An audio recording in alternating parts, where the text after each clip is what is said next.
Bueno, hay respuesta política por todos los sectores con respecto a estos 10 puntos, pero no hay que perder el foco, que muchos de ellos, les diría que la mayoría, se encargan de un aspecto más económico, ¿no? Entonces vamos a analizar precisamente este abordaje económico de los 10 puntos con quien nos acompaña, que es Leandro Mora Alfonsín, que es economista. Buenas noches, ¿Cómo gracias están? por Buenas estar noches. aquí. Gracias. Bueno, un poco evaluar estos diferentes puntos a quienes les hablan, ¿no? Si les habla la política, si les habla la economía, porque estamos hablando de diferentes puntos como el equilibrio fiscal, que los empresarios lo venían pidiendo demasiado, cumplir con los acreedores, una reforma laboral, todos puntos que afectan también a la economía. Estos puntos le hablan a quiénes, a los de afuera, a los de adentro o a los ciudadanos. A ver, empecemos por algo más bien intuitivo. ¿Estamos de acuerdo con ser felices?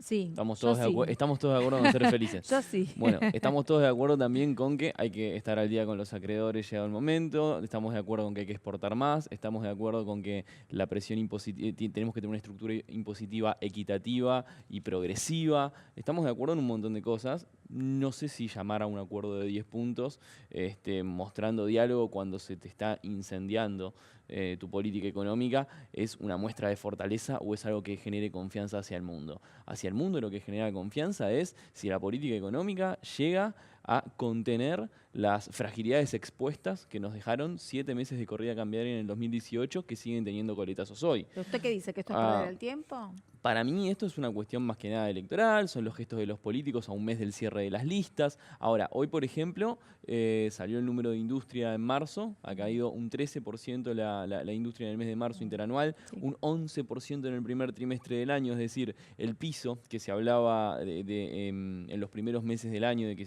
la crisis estaba encontrando un piso, no está a la vista. Y a un empresario pyme, con la tasa del 74%, que le pagan con un cheque y lo tiene que descontar en un banco para hoy pagar salarios, para hoy pagar a los proveedores.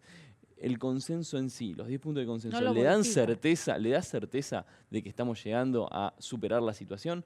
Por supuesto que desde la política argentina, en una política de la grieta, como señalan Pablo Tuzón, Martín Rodríguez, un montón de politólogos señalan respecto del negocio de la grieta y cómo en los últimos 10 años es el propio gobierno y ese propio kirchnerismo también los que han enajenado el concepto de grieta para acumular capital político, sirve para acumular capital político, pero no sirve para gobernar la grieta. Cuando vos llamás a este tipo de acuerdos, podés ocupar metros de prensa, podés ocupar diálogos en las mesas de café, pero estás aportando una solución, todos sabemos que en algún momento hay que pagar. Ahora, el mismo Labaña decía la semana pasada que, teniendo en cuenta que nosotros tomamos 188 mil millones de dólares de deuda en apenas 30 meses, de los cuales 57 mil millones son del Fondo Monetario, y el Fondo Monetario es un prestamista que te pone condiciones y demás, alguien se va a tener que sentar a renegociar en los próximos 4 años, por 2 razones. Razón número 1, se acabó el endeudamiento neto. Después de tomar tanta deuda, no hay endeudamiento neto en los próximos 4 años, sea quien gobierne. Y razón número 2, empiezan los vencimientos. Solo en el 2022 tenemos 35 mil millones de dólares de vencimientos. En el 2023, 39 mil millones de dólares. Eso es herencia. ¿Y cómo abordamos eso? Por supuesto que hay que pagar, pero en el camino estamos teniendo aumento de la desocupación, explosión de la pobreza. ¿Cómo hacemos para que todos estén adentro en ese camino? Pero ¿en quién no se cree? ¿En Cristina Kirchner o en Mauricio Macri? La desconfianza, ¿no?, de los mercados exterior, ¿de quién viene? A ver, yo creo que... ¿Hacia quién es, perdón? A ver, los mercados en sí siempre tienen una mirada puesta de corto plazo. Y si uno observa la evolución del riesgo país en la Argentina desde enero de 2018 a hoy, la tendencia es solamente al alza. Que a mí me digan que porque un candidato a presidente saca un libro y todavía no anuncia la candidatura, simplemente saca un libro, los mercados, automáticamente sube el riesgo país y tenemos problemas con el dólar, eso más que una cuestión electoral o de posicionamiento de los mercados con respecto a la política, es también un fracaso de la política económica, porque con tan poco te pueden correr el dólar. Sobre todo que tuvimos una corrección de más del 100% del tipo de cambio el último año. Digamos, si todavía tenemos fragilidades expuestas permanentes y consecuentes con cualquier tipo de detalle, estamos en un problema más grande. Pasó con el tuit de Trump, ¿no? Digo, ¿eso cómo nos puede pegar con el tema de la amenaza de los aranceles a China? Bueno, por supuesto. Ahora Trump nos ayuda, pero también nos complica. es muy bueno que la diplomacia moderna es un tuit de Trump, automáticamente cambia las condiciones para los países emergentes. Bueno, hay que explicar también un poco, me tomo 10 segundos para explicar un poquito más para atrás que, a ver, cambiaron las condiciones internacionales y esto es un punto importante en la época que se habla en la Argentina. Es decir, Argentina salió al mundo, o como dice el gobierno, Argentina salió al mundo, pero el problema es que el mundo no estaba ahí. Era otro mundo. No era el mundo obamista de 2013 de tasas de interés bajas y recuperación de la crisis. Era un mundo con, al pie de una guerra comercial, Estados Unidos y China, y algo fundamental: suba de la tasa de interés internacional, suba del precio del dólar, de la tasa de interés de referencia internacional, porque se dejaban atrás las políticas ya de recuperación de la crisis de 2008-2009. Ese encarecimiento del dólar, lo que te encarece, lo que te cambia, son las condiciones en las cuales vos tomás prestado. Entonces, cuando vos tomás mucha deuda, como es el caso de la Argentina, puedes tener dos problemas. Uno, no poder pagar. Eso por ahora no es un problema. Tenemos el frente financiero cubierto con el acuerdo del fondo y demás. Y otro es que te cambian las condiciones de préstamo. Si te cambian las condiciones de préstamo, estás en un problema. Y estos tweets de Trump, por ejemplo, de me enojo con China, les subo los aranceles, ¿qué hacen? Mueven un dominó que caen las bolsas en Asia. Automáticamente los que son inversores globales dicen vamos a movernos de los países emergentes que nos dan riesgosos, Turquía, Argentina, puede ser Brasil, México, y vamos a ir a activos más seguros. ¿Cuál es la diferencia? ¿Por qué a Argentina esto le pega más que a Brasil? Porque Brasil no pasó por una crisis cambiaria como la nuestra del año pasado. Entonces nosotros estamos muy expuestos en fragilidades que han quedado a la vista, y el ejemplo más cercano fue el caso de Turquía en agosto del año pasado. Un problema puntual en Turquía desató una suba muy discreta y muy fuerte del tipo de cambio en Argentina, de la cual no volvió a bajar. Leandro, ¿qué necesita la Argentina para que vengan los inversores y que entonces empiece a reactivar fuentes de trabajo, economía real y demás?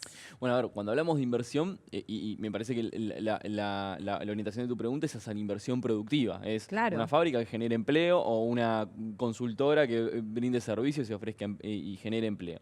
Para que haya una economía real sólida, lo que vos le tenés que asegurar al empresario es rentabilidad. Él no va a mirar tanto cuestiones que son de market friendly, como se las conoce.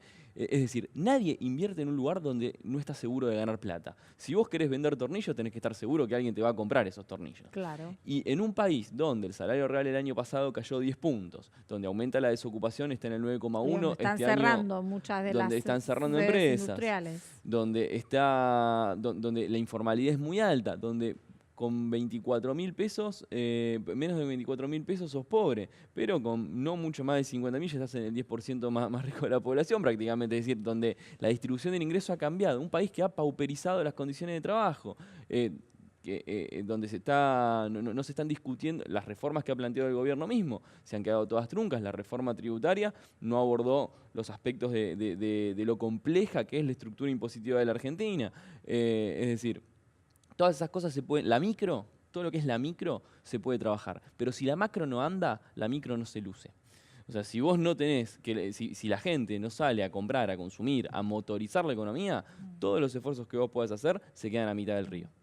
Es probable, según dicen los economistas y las consultoras privadas, que abril arroje una inflación del 4%. Sí. Eso, o sea, ¿ya estamos libres de que no vuelva a pasar una corrida bancaria o puede volver a pasar algo así con esa inflación y con...? Primero una corrección muy pequeña, corrida cambiaria, corrida bancaria no hubo, hubiese sido un problema más grande una corrida bancaria, ¿no? Perdón, por eso, corrida cambiaria. Hubiese sido un problema todavía más grande, pero sería terrible. bueno, aprovecho, creo que la diferencia con el 2001 y esta época es que hoy no tenés a las familias y a las empresas endeudadas en dólares, y eso es lo que y los bancos les sobra liquidez y eso es lo que evita hasta que se den vuelta y quieran cobrar todas las LELIQs, ¿no? Pero eso es otro tema. Ahora, yendo al foco de la pregunta, hoy la inflación medida por UMET, los gremios sindicales, dio un 4,6% para el mes de abril, que es lo que se espera. Algo así va a estar la inflación del INDEC. ¿Más de 4? Se espera entre 4 o un poco más de 4. 4, sí. eso es el consenso que hay. Lo que vos podés observar es que estamos entrampados, es decir, vos pusiste para estabilizar la economía en agosto con el cambio se fue Caputo, entra Sandrieris y hicieron la segunda versión de acuerdo con el fondo, pusiste un esquema de base monetaria que no se mueve para controlar la inflación y se arbitra a través de la tasa de interés de las LELIQs. Queda en evidencia que la tasa de interés es cada vez menos efectiva para controlar el tipo de cambio y más efectiva para que un grupo de inversores avesados hagan ganancias extraordinarias en muy corto plazo. Y también queda claro que este sistema de agregados monetarios que impulsó el Banco Central no está sirviendo para controlar la inflación. Y mientras vos no puedas encauzar la inflación en dígitos más bajos, en una tendencia más baja, lamentablemente eso va a generar nuevas presiones en el tipo de cambio, eso va a seguir teniendo estas tensiones macro que nosotros venimos teniendo desde el año 2012. Pero el No Banco es algo Central nuevo. ahora tiene más libertad, puede intervenir, digo, eso no Ahora ayuda. en el tercer acuerdo, en el acuerdo Sí, Reloaded con sí. el Fondo Monetario, la tercera versión, el Banco Central ya no hay una zona de no intervención, sino que es una zona de no intervención donde intervenimos si pinta, digamos, Sí. Si lo pasa. necesitan. Que es volver a un esquema de flotación sucia. ¿Cuál es el riesgo de ese esquema? Que si a vos el mercado, recordemos Sturzenegger el año pasado en otras condiciones, no en las condiciones de hoy, antes del acuerdo con el fondo y demás, esperando que Argentina acompañe a la depreciación brasilera del tipo de cambio, nosotros hemos consumido casi 10.000 millones de dólares de reservas. Es decir, si nosotros el dinero que estamos tomando de deuda lo vamos a gastar en mantener el tipo de cambio, es meter fajos de billetes en un saco roto, mientras los problemas de la economía real siguen ahí latentes. Bueno, volviendo ahora a los puntos, a Sí. usted como economista, ¿cuál le parece fundamental que todos deberían adherir? A ver, ¿O cuáles? sí, a ver, yo creo que todos con asteriscos con sus aclaraciones, ¿no? Porque, a ver, por supuesto que es necesario es necesario en Argentina tener certeza de que va a haber cumplimiento de los proveedores. Un default sería lo peor en términos de que se cierran todas las canillas de endeudamiento externo que puede servir para hacer política pública en el futuro. Entonces, tener un planteo de cómo se renegocian ciertos esquemas de deuda y demás es fundamental, y en eso tiene que haber una visión de consenso, una visión de futuro. Por supuesto que tener consenso en eso no significa que después se pongan de acuerdo en cuál es la política pública que tienen que llevar adelante para eso. Eso es un mundo aparte. A ver, hoy tenemos un mercado laboral en donde aumenta la desocupación, donde hay una fuerte informalidad, donde nos estamos pareciendo cada vez más a nuestros vecinos latinoamericanos en la pauperización de ese mercado laboral, y hay que pensar en una reforma laboral. Tal vez la reforma laboral en los esquemas y en los puntos que se presentaron en el año 2017 no sea satisfactoria, no aborde estas realidades, pero nosotros tenemos trabajadores que están peleando por derechos de hace 100 años, los trabajadores de plataforma, los deliveries de las aplicaciones o los conductores de aplicaciones, están peleando por derechos laborales básicos que aquellos privilegiados que trabajamos en blanco y que tenemos cierta estabilidad laboral no tenemos que enfrentar. Es decir, está cambiando la sociedad y la legislación tiene que cambiar. Ahora, ¿en qué tiene que tener una reforma laboral? No creo que estén de acuerdo Lavagna, Macri. Bueno, un poco lo que planteábamos nosotros la semana pasada en este mismo programa, ¿no? Que parecen intenciones, pero que todavía no se especifica cómo se van a llevar a cabo o a qué se refieren exactamente. No, por supuesto. Es decir, son puntos en los que, como te decía al principio, tratando de hacer un chiste seguramente malo, que era, ¿estamos de acuerdo con que queremos ser felices? Sí, todos estamos de acuerdo con eso. Ahora, el equilibrio fiscal. El equilibrio fiscal, en los términos que lo plantea el gobierno, es un dogma, no una idea. Es decir, llegamos al equilibrio fiscal como va a llegar Duhovne sin duda a cumplir con la receta del FMI. ¿Y después qué? ¿El equilibrio fiscal sí o sí nos asegura esa rentabilidad que nos atrae inversiones? ¿O es un stock que después tenemos que luchar para mantenerlo y no nos asegura ninguna otra cuestión? Es decir, tal vez hoy la discusión económica en la Argentina está un poco devaluada en grandes titulares o en grandes dogmas, o sea, porque parecerían dogmas, y la discusión siempre es mucho más compleja. Cuando uno habla con los actores, digamos, un economista, y hay muchos economistas por todos lados, ¿no? Pero un economista es un intérprete de la realidad. Claro. Y uno no puede hablar de la realidad si no habla con un empresario, si no habla con un obrero, si no... Cosas más concretas. Exactamente. Gracias, Leandro, por estar aquí esta ustedes. noche. Vamos a un corto, enseguida regresamos, vamos a volver sobre este tema, vamos a analizar por sobre todas las cosas el aspecto también político que tiene este acuerdo.